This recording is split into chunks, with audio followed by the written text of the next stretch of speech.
আসসালামু আলাইকুম। Causes tasty কুকিংয়ে আপনাদের স্বাগতম। আশা করি সবাই ভালো আছেন।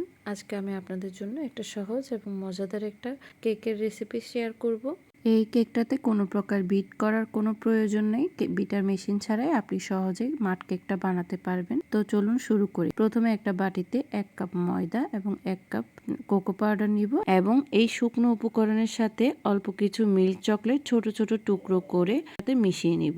এরপর এক সাইডে বাটিটা রেখে দিব এবং অন্য একটা পাত্রে 100 গ্রাম বাটার নিব এবং 150 গ্রামের মতো ডার্ক চকলেট নিব। আমি এখানে ব্লুবেল ডার্ক চকলেট ইউজ করেছি। চকলেটটিকে আমি কুচি কুচি করে কেটে নিব এবং নিচে একটা গরম পানির বাটি দিয়ে চকলেট এবং বাটারকে গলিয়ে নিব। গলিয়ে নেওয়ার পর আমি এগুলোকে এক সাইডে রেখে দিব এবং আমি অন্য একটা বাটিতে 2টা ডিম ভালো মতো উইক্সের সাহায্যে ফেটিয়ে নিব এবং আমি একটু ভ্যানিলা এসেন্স এবং 70 গ্রামের মতো চিনি দিয়ে ভালো করে মিক্স করে নিব। এরপর বাটার এবং চকলেটের মিক্সটা দিয়ে দিব এবং দেওয়ার পরে নাড়তে থাকবো। ব্যাটারটা যখন ঘন হয়ে আসবে আমি অল্প অল্প করে শুকনো উপকরণগুলো মিক্স করব।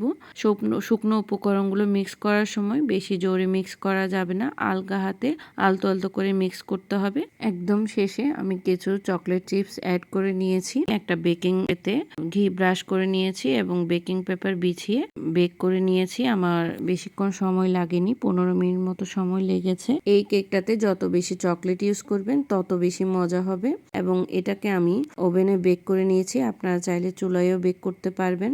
এই কেকটা এক বসায় আমার বাচ্চারা শেষ করে ফেলেছে, এত বেশি মজা হয় আর একদম ঝামেলা ছাড়া বানানো যায়, কোনো বিট করা লাগে না। জাস্ট আপনি হুইক্সের সাহায্যে ভালো করে মিক্স করে নেবেন সব উপকরণ, এরপর চুলায় বা ওভেনে বেক করে নেবেন। তো আজকে এই পর্যন্ত। আমার কেকের রেসিপি ভালো লাগলে একটা লাইক, কমেন্ট এবং সাবস্ক্রাইব করবেন। সে পর্যন্ত আপনারা ভালো থাকুন। আল্লাহ হাফেজ।